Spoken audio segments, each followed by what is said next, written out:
Nighttime is the right time. It's our Sinclair, episode 89.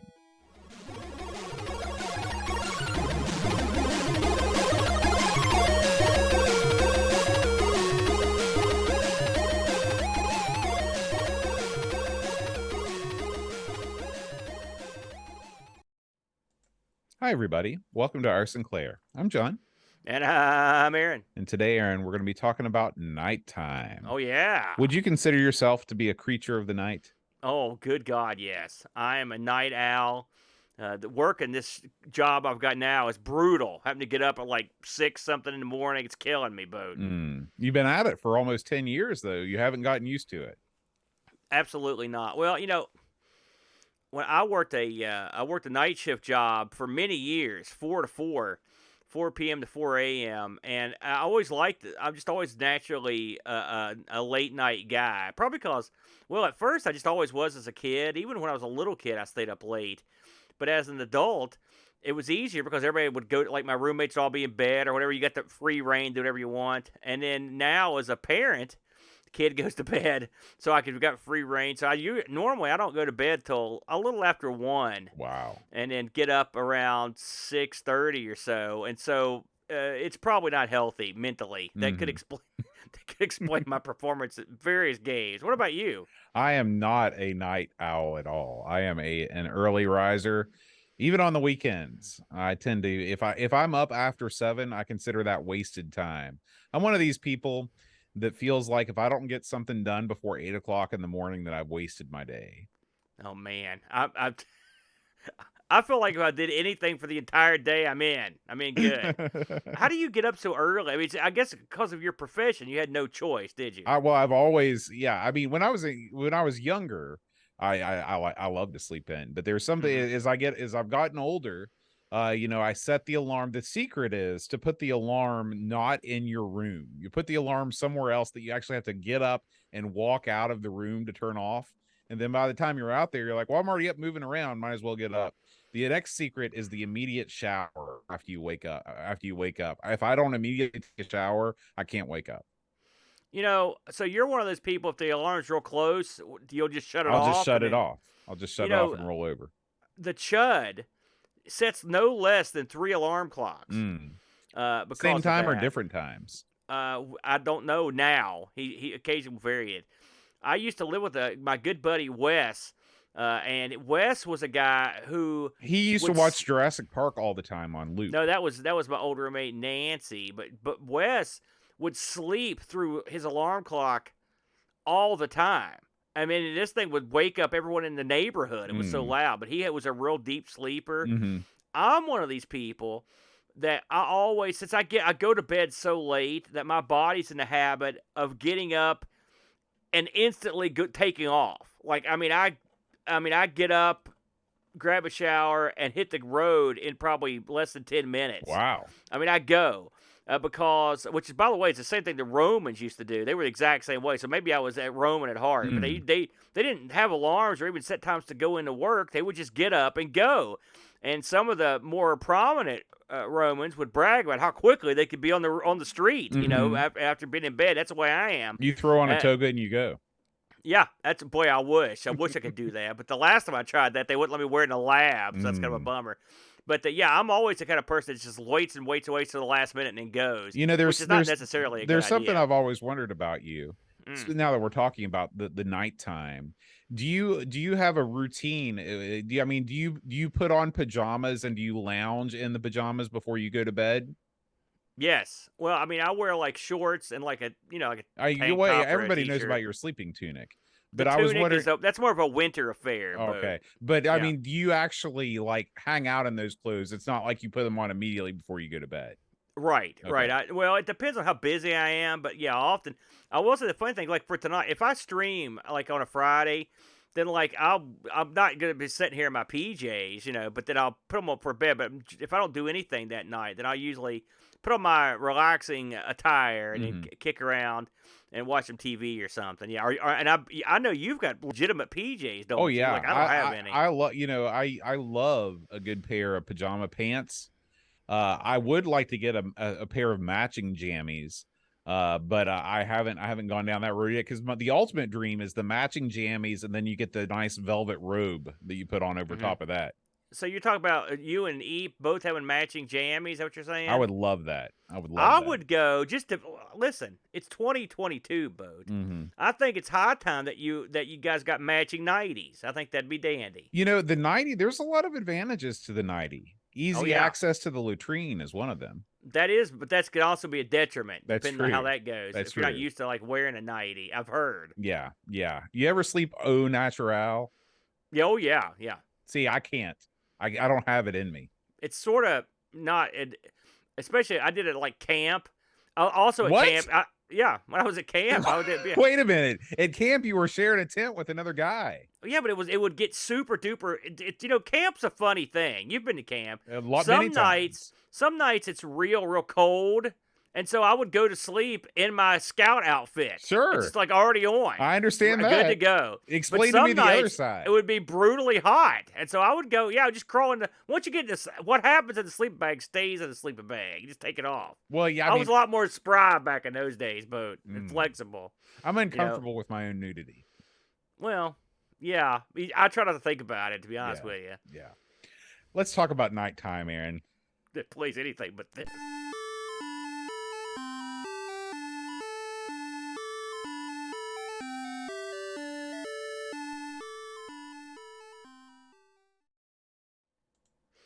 The haunting love theme from Nighttime.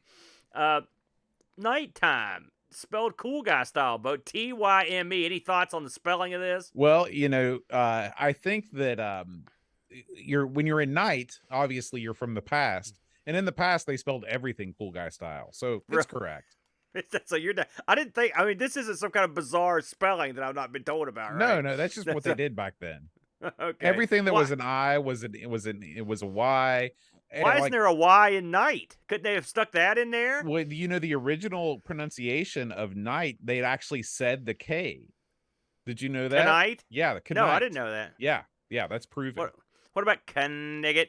Remember that? I don't know what that means. Monty Python? No? Okay, we'll leave that one sitting there then. So Nighttime, published by Mad, or as I later found out, Mastertronic Added Dimension Boat. Oh, okay. So this was a sub-label of Mastertronic. That's right. It says here it's the publishing label of the Mastertronic Group. And this game, I believe, as I recall, weren't the Mad ones. They were the more, more adventure-y games from that outfit. This was released way back in April of 1986, Boat, and was put together by a fellow named David Jones, good old David Jones. Now, David Jones is very famous for this series of games, which this is one of a series. It was followed up by a game called Stormbringer. The other games in the series were Spellbound, and I believe Finders Keepers was in there. The music on this was done by our old pal, David Whitaker. I knew it. He did, of course, he's done tons of stuff, but on the ZX, he actually, we all remember Lazy Jones, which is an all-time classic. I love that game. Hocus Pocus, Humphrey, Mayhem, and Punchy. Give me some Punchy any day. The title screen, spiked Punchy for me, please. Title screen was done by Ray Owen, pretty attractive title screen. He did a game called get this, Bo, we got to try this. He did the title screen for a game called Transatlantic Balloon Challenge. Oh, that sounds fun. That sounds great. That sounds. Also, he did the title screens for all of the games from David Jones. This was available. Now, get this, Bo. Here's a weird one. Here's a weird little factoid here. This game was originally released for the Speccy 128, okay? The original release, okay? And then they went back and they made like a cut rate version for the 48K Spectrum that, believe it, aside from that having less, it has no music, but it's also got less screens. So get this. I saw this on Moby, and this is kind of neat. So, according to Moby, Nighttime is the first ZX Spectrum game that was released only for 128K machines, right? And not as an enhanced version for the 48K. However, 3 months after the original, a stripped-down version was released for 48K. Get this, though. the 128K version of this sold 7,400 copies. Okay, the 48K stripped down version sold 32,700 Yeah. Well, copies. it So, shows you why most 128K games were just enhanced versions of the 48K games, because there were yeah, so many more 48K spectrums out there. that's sort of depressing though in a lot of ways, isn't It it? is. Because I mean, because the music in this is tight, and Mhm. hey, who doesn't like more screens? I know Right. I do. So how would you explain what this game is? I mean, this is your classic sort of specky run around and grab stuff game taken to the limits, I would say, wouldn't you? Yeah, I mean, what this game is a side-scrolling platformer that that is it's not a point and click adventure game. It's a inventory based adventure game. This Oh game yeah. in this game you play as a knight, the eponymous knight, and you are on a spaceship, and your job is to travel to all these different places, okay, and somehow make it back. You've been sent forward in time, I believe, is the story. That's correct. From what the docs mentioned, you rescued your friend in the last game of the series, and you find yourself transported to the starship USS Pisces, which you do figure that out pretty quick once you start the game, and you've got to get back to your own time. And as I recall, you have to piece together a large golden sundial boat by Okay. recovering various pieces. Now, what makes this game unique is that it looks and plays sort of like a mini games that are for the Spectrum, like your Yes. Dizzy style games. I would call this a Dizzy style game. Maybe there were games before Dizzy that did this, but you essentially go from room to room, and you add things to your inventory. You can interact with people, but what makes this game unique to this series, because again, like you mentioned, this is just one game in a series of games, is the user interface. And this user interface is called the Windimation system. Okay, and Yeah. this is a way for you to manipulate your inventory, to carry on conversations, to examine various things in a way that is not cursor based. So if you think about your normal point and click adventure game, you've got a cursor and you're using your mouse or your joystick to point at things on the screen, and then you have a row of commands on the bottom that tell you what you want to do with that thing. Talk to the person, examine the thing.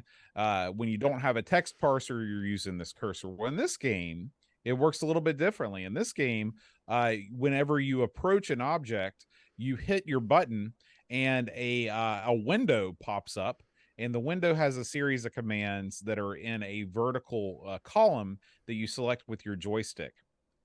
um this is sort of the unique factor in this game, this windimation system, and it allows you to do a whole bunch. You can interact with things in so many more ways than a normal Dizzy style game, where you're limited to picking things up and giving things to other people. um Aaron, what do you think about the windimation system, I guess, before we go any further? Well, this game came after that Spellbound game, which also used this system, and this game was simultaneously the system, I should say, it's simultaneously way ahead of its time and clunky somehow to me. And now, and not to, I don't want to get buried for saying that, but this is a system that would have been right at home with like a mouse, for example. You could have played this with a mouse, and it would have made that part of the system would have made perfect sense, because it's a series of pull down menus. And when you first open that very first command, it's overwhelming. You're like, holy crap! There's tons of stuff you can do. Everything from picking stuff up to examining it, to wearing stuff, to putting stuff down, to handing stuff to people. And once you get into the sub menus, where you're interacting with stuff or you're talking to people, you can give people orders, you can tell people what to do, you can talk to people. There's a ton of stuff you could do, and when you look at it, you're like, it's funny to look at the game, because without the menu, you look at the game and it looks like a real basic game, like almost looks like a platformer in a lot of ways. And then when that menu rolls out, it's just like, holy cow, there's a Yeah. lot going And on here. I'll tell you what makes this even more special is the speed at which the menu operates. We just got done playing a game on the Tandy color computer called the Interbank Incident, which was another Yeah. early adventure game. And it just took forever to do anything because of whatever code was being written. It just took a while to process. In this game, you push the button and that menu pops up like nothing. I mean, it pops up super quick. You're scrolling between the commands. It's super, super fast. So that definitely has that's a definite positive in my book. You know, when you're setting out to create a user interface, you want the user interface to be snappy because you can really get bogged down, especially with the number of commands that's available in this system. That's a great comparison, Boat, to the Interbank Incident. And by the way, everyone should check that out if you like this game, because I think you'd probably like that one too. And that game is the only thing that lets it down is the fact that it does run slower, because it's also got a pretty nice, system to interface with what's going on the screen. This game that you get through the menus pretty quickly, but it's just they're so huge, and you also have to confirm all the stuff you do, and so that's an extra step. That, I mean, I can understand why it's in there, but it slows it down. But unlike the Interbank Instant, where pretty much that your interface is the game, like this also sits on top of a game that has you run around and I mean, you have to have dexterity, make jumps, and you have to find ways to get hold of objects and stuff. I mean, it's a strange combo, isn't it, Boat, of these two It things? is unique, and I wonder if it is to the game's benefit that this is like this, because you have to ask yourself, what does the game gain by giving you a playable character that runs around versus a game where you are just kind of moving from room to room almost in like a first person's perspective. um you do associate yourself with this knight. You say, okay, this is me, I'm this guy. Okay, Yeah. but on the other hand, your knight's appearance never changes throughout the game. So, spoiler alert, when you begin this game, you're wearing an invisibility cloak. Okay. You don't know this unless you look at your inventory, unless you use the wear object command and you can see that you're wearing it. Yeah. Because Or look itself is one thing you could also find out. your character is clearly visible on the screen to you. Now, obviously, it would have been majorly confusing if your character would have shown up and you would have been invisible from the get-go. But that's just one example of, like, if you're going to put a character on a screen and you are collecting all these items and things, it would have been nice to utilize that character to kind of show off, either if you're wearing things or if you're interacting with things in some way, to put a little bit more animation and character into the character itself. Something else that is odd about this game is sort of it excels in some areas. In some areas, it's weird. The fact that you're a knight and you're on the spaceship. Clearly, the guy that made this had seen a few episodes of Star Trek, because it's got it reminds me a lot of Star Trek. I mean, complete with, like, I saw one of Spock's speeches in here, and there's a lot of Star Trek stuff. But I mean, a large chunk of this game takes place on the spaceship, and like you said, you're traveling to different planets and stuff. Which is interesting, but you're a knight and you're walking around and you look like a little, like, geek. Mm-hmm. I mean, you look like a Ziggy or something, just real tiny looking dork. And I thought to myself, some of the graphics of this really look cool, but the character you play looks really crappy. Well, I didn't like that too much, if I'm honest. It's interesting because there's lots of characters on the ship that you can interact with. Yeah. But some of them are animated and that they will move sort of in real time. So as you move, they move just like that. If you like, for example, one of the first characters that you come across, it's a female character. I can't recall her name, but she will consistently move across the screen. It's this person that you're getting ready to interact with now if you're watching the video. I zoomed over, Sharon. so you can see her. Okay. And so I think that that's cool. It's like the ship feels alive when characters are moving from place to place. Now, you can order characters to stop moving to prevent that, and not all characters do move. But I thought that, the art on the ship itself, this is another game that utilizes the bright spectrum color set very well. When you're doing something set in a sci-fi universe, I want things to be colorful. I want to see a lot of color on the screen. I don't want everything to be gray, like a real starship probably would be. I'd much prefer something like this. This is really it. It seems like a cross between a starship and some sort of luxury hotel. Yeah, There's potted plants and comfortable chairs. and pig. But everyone here was a giant, except for the people that actually Yeah, staffed the ship. the scale is odd in this game. Yeah. But what you do in this game is you have to solve a series of puzzles to move on to the next thing. Okay.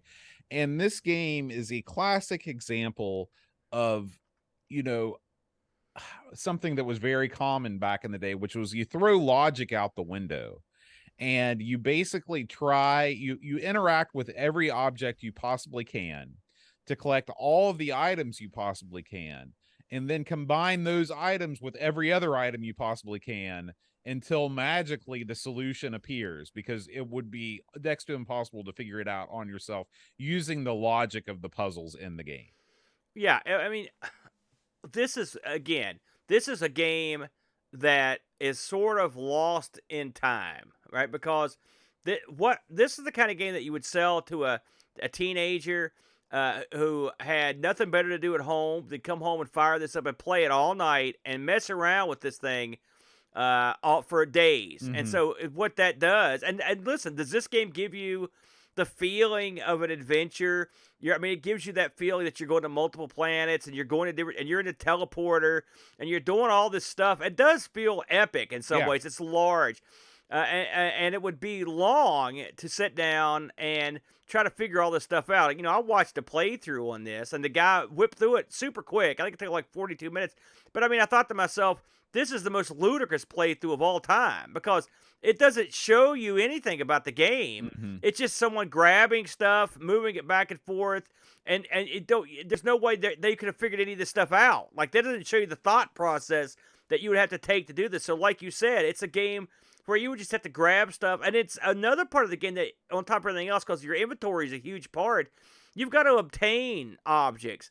And just to obtain them, you have to get to the non-windowed part where you have to actually walk your guy around. And sometimes you've got to jump off one, because it's a flip screen game. You're jumping from something high on one flip screen to another, like you're playing Manic Miner or something, where you're jumping like, and it's an odd fit. Mm-hmm. That part of the game too. And so just getting to some of the materials you need to get to is kind of weird. Interacting with stuff in the background is kind of weird. Like, some stuff you can interact with, some stuff you can't. There's a lot of game here, a lot. But to me, I would not play a game like this because I don't have the time, number one. Number two, I would have the inclination, because this requires a ton of investment of your attention and your patience. That's where we differ. This is the kind of game, if I would have had growing up, I would have played a ton, because this is a game that really doesn't have a fail state. You are free to mess around with stuff as much as you want. You can't really screw anything up. There's no game over, at least that I saw.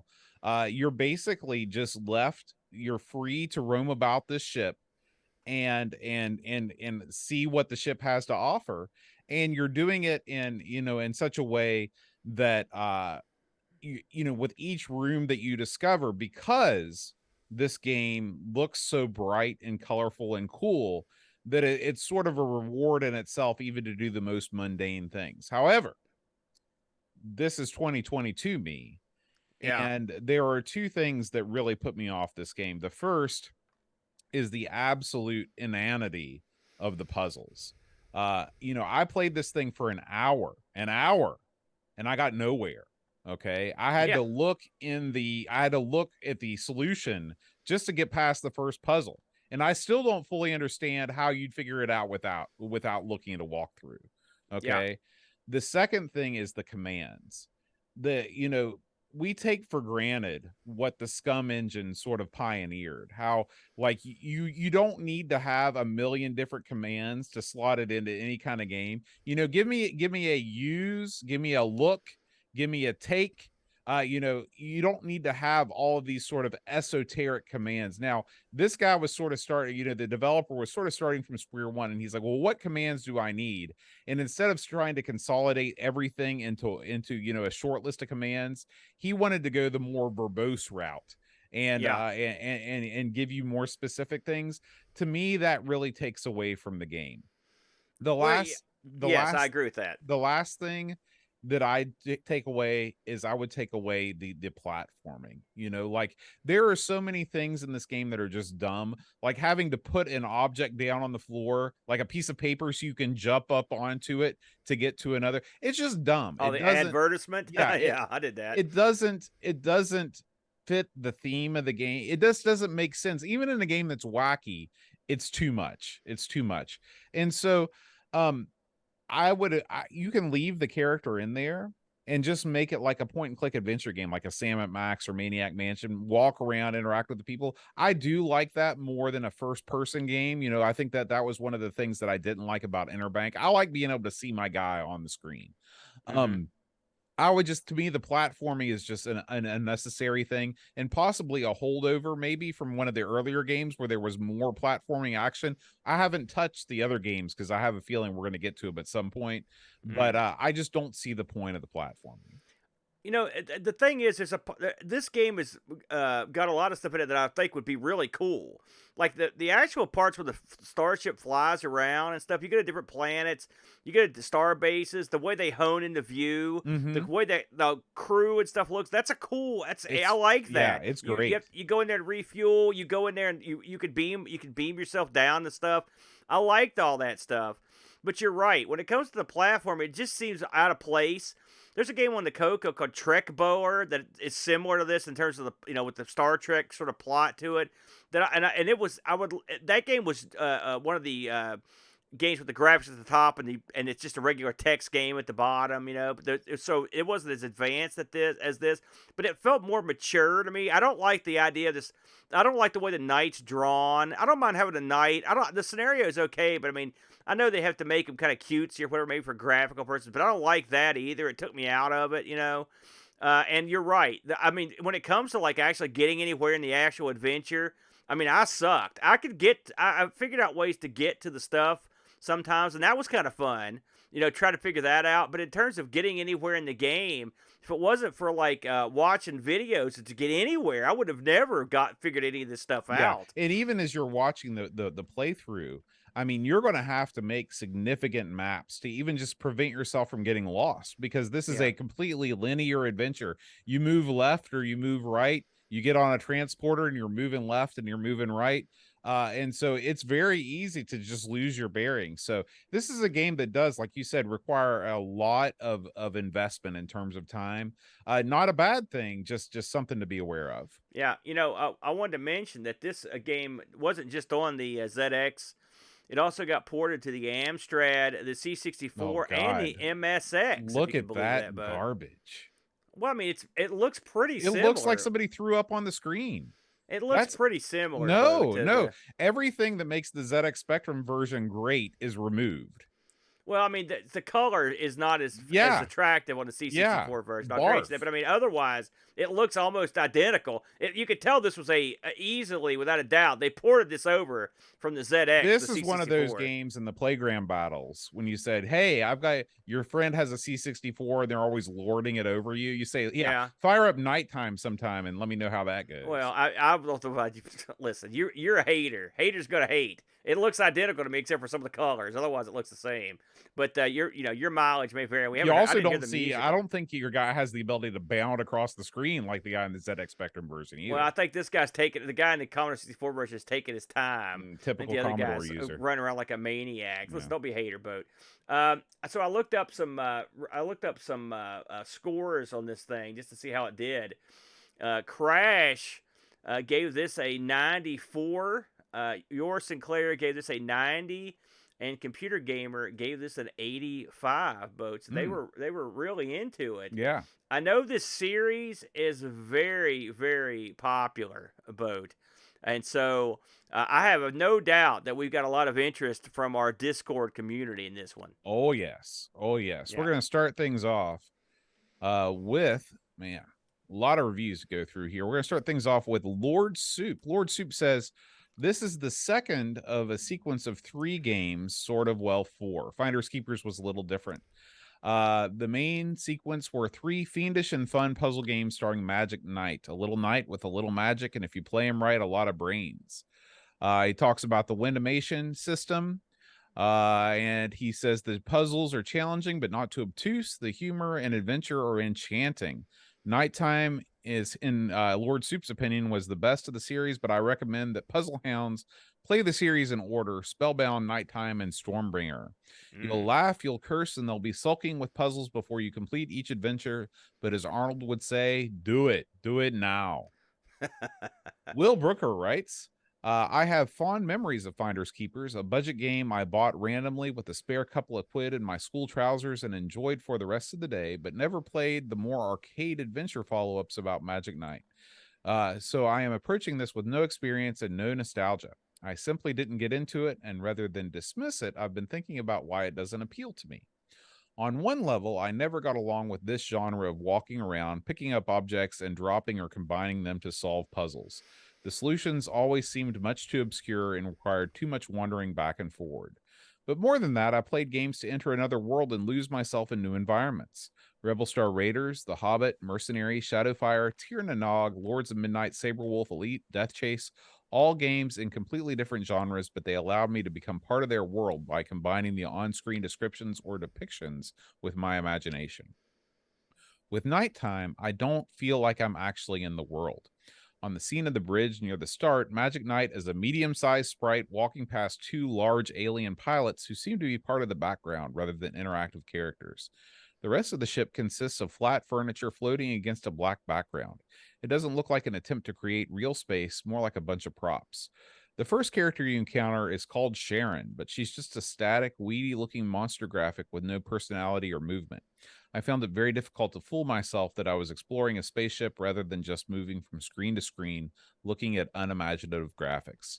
Overall, I felt constantly as if I were just interacting with a 1980s computer, clicking laboriously through windows and trying to guess what the programmer might want me to do, rather than making sense of a world and its characters, something I think is definitely possible on the spectrum. This space adventure left me cold. Will Brooker didn't like it. Pajako 6502 writes, Nighttime is a game I hold quite dearly to my heart. It's one of the games I got with my completely unexpected Speccy 128 plus 2 for Christmas circa 1987, and whilst I've never completed the game, I still go back to it from time to time. I love the graphics and the music in 128K only. I have to admit that the interface hasn't aged well, and by today's standards, it's a little annoying, but for back then, these sorts of things were awesome. I think because it took so darn long to load from tape and there was nothing really like it, you allowed for the annoyances. But regardless, this is a memorable game for me and one I will keep playing until it's completed. 1980s Pajako gives this 9 out of 10. 2020s Pajako gives this 6 out of 10. P.S. Pro tip, if you're playing this on emulation, you can ditch the Gadget X item used mainly for saving mid-game and just go with snapshots instead, thus allowing yourself an extra item slot. Very correct. Jed Byrne writes, while earlier Magic Knight games had platforming elements by nighttime, by the third game they were gone. This time around, it's pure adventure. The only problem is that there isn't very much adventure. The only reason the jump button exists seems to be forgetting and using the advert and for getting around the screen slightly faster. With the 128K version set on spaceship capable of visiting multiple worlds, you might expect engaging voyages of discovery. You would be disappointed. All you'll find is spaceships and caves that are all drawn using a lined, repetitive set of tiles. Most of the time, you're exploring the menus, trying to make something happen. This is made frustrating because so much information is hidden from you. If you examine a character, you'll get a couple of stats. You won't be told what they are carrying. In order to do that, you'll need to select the Take Item From option and see what is offered. Rather than solving puzzles, you just try everything with everything, and when something happens, it just feels like you've been quite lucky. You can issue commands to characters, but mostly you just ask them for help. The Windimation menus could have easily supported dialogue trees to help bring the characters and their world alive. This opportunity is missed, and instead the characters simply serve as props for you to keep trying things with. The occasional flourishes, such as the flash of a camera, the animation of space travel, and the occasional character moment, tease at what could have been created using the game engine. Sadly, nothing is done with this potential. D-Man writes, the third game in the Magic Knight series sees the titular hero teleported across time and space out of the usual fantasy setting and onto a starship in the future, replete with a fair few references and nods to famous sci-fi franchises. Having loved the first game in the series, for some reason the second never really clicked with me. Nighttime, however, with item management and puzzle solving now at the fore, at the expense of the platforming and item collecting of its earlier games, definitely wormed its way into my affections. Essentially a game in two parts. You firstly have to solve the early puzzles in order to have the ship's crew recognize your authority before warping all over the galaxy on the quest to return Magic Knight to its own time. The 128K version is one of the relatively rare examples among Spectrum games where the extra memory didn't just result in a lack of multi-load and an AY tune bolted onto a 48K game. Here we not only got an AY tune, but lots of extra game content, more screens, characters, puzzles, and colorful splash screens to enhance the atmosphere. I don't consider this a total classic or a top-tier Spectrum game, but it's very enjoyable nonetheless. 8.5 out of 10. And finally, Orkmeal writes, as a newcomer to this game, I found Nighttime's graphics clean, its animation smooth, and the menu system fairly intuitive for a 1986 title. As a kid, the Hitchhiker and Star Wars puns would have tickled me pink. It's also the first game I've seen that actually lets you pick your own color clash poison. Choose between discoloring the background or your brave hero. If you ever need to explain color clash to someone, this is your demo game. Why that little guy with the oversized helmet keeps wiggling his feet while jumping eludes me, but I could easily see my younger self spending way too much time, spelled Tyme, with this title. Clever. However, I will agree with Will Brooker and Jed Byrne on one point.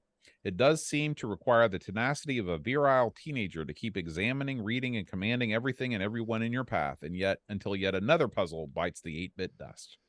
Once more, I wonder whether modern times have simply become too fast-paced for this kind of lavish waste of time, or whether it has more to do with my own biological advancement. 7 out of 10. And one more pro tip, if you want to keep your sanity, don't ditch Gadget X until you've used it to turn off the music. There you go. You know, a couple things that they mentioned there I want to touch on before we head out. You know, this is something else. You can imagine my surprise as I went down the menu and found cast a spell. Yeah, is one of the things there. And you do. There's a bunch of spells. You know, having not played it, I was like, man, what? This is weird. That is weird, for sure. And one last thing, that guy, one of the reviewers mentioned Sharon looking like a freak, and she does. But I believe, as I recall, she's wearing a gas mask. So I think she's just a normal person that has a freakish look because of that. But otherwise, there's some, you know. I believe they said this sold for £3 or just under £3 when it was released. Again, we didn't get this kind of action back in the day. But hey, if I'd paid like $5 for a game like this, I don't think I'd be too disappointed. If not I'm at honest. all. Not at all. You know, we look at this stuff. When as an American, we kind of look at this stuff from what we paid. When we did pay for games, what we would have paid, and you know, games were never ever that cheap in the States, ever. And so, you know, we were at the bare minimum, you're going to pay, you know, at least $10, but probably $30 or $20.